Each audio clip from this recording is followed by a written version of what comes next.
Pool trainer David Lewis lives on site at his kennels in Wimbourne in Dorset. After years of working various jobs and flapping greyhounds, he finally got a chance to do the job he loves. Been here 18 years as a kennel hand, first for Chris Head, who held the licence before I got it, and Rod Sate, who was Chris's partner in the venture here.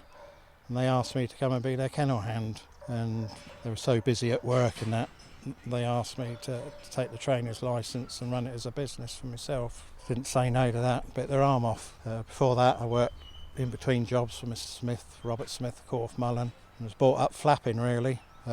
Used to go to Aldershot, Newton Abbot, Glastonbury, Exeter. That's where I cut my teeth and learnt a lot off Mr Smith. And I've been a bus driver, I worked for Pickford's, I worked for Bournemouth University as a chauffeur, driving quite a lot. Is this your favourite job so far? Well, without a doubt, nothing could beat it, can it?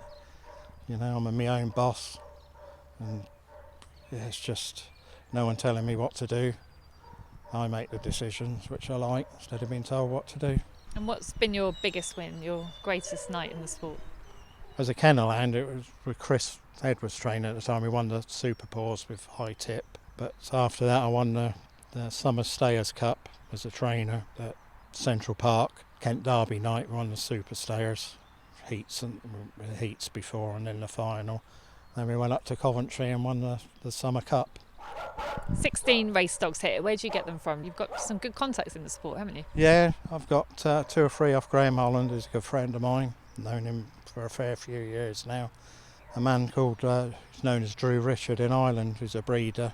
He rings me up now and then, says I got this, that and the other, and I usually say yes, and he sends them over. Hopefully we improve them, and we do a bit of breeding, a lot of breeding recently. Got 7 of 9's are homebred, and Dundee Jess, who's injured at the moment, she's a homebred, who got beat the shortest of short heads in the Golden Crest.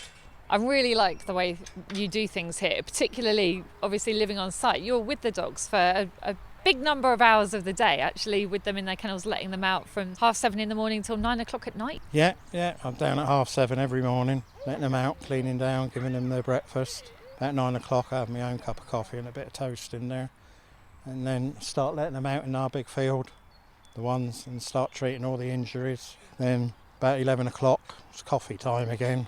Put them out in the paddock to empty out. Around about 12 I feed, so they're out there again. And then about 1 o'clock I'm up at the house for a couple of hours of my own time. And I'm back down about 4 or 5 o'clock, let them out again. And I come down about 9 o'clock for the last time.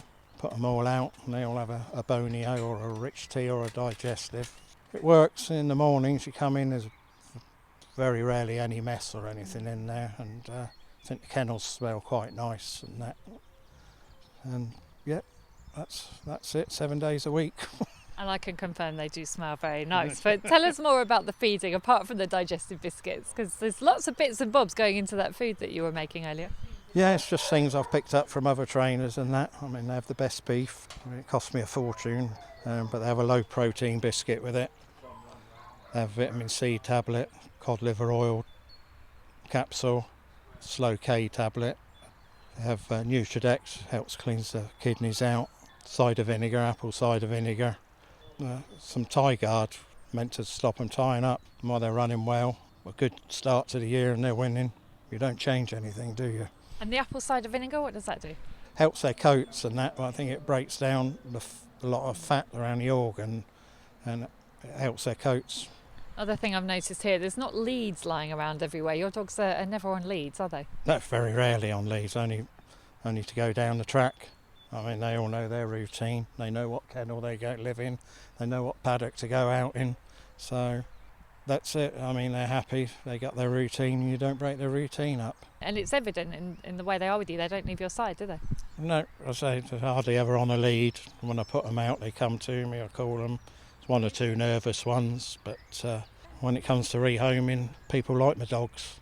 I mean, I use a homing centre down in Wincanton, Forever Hounds Trust. Laura down there, she loves our dogs.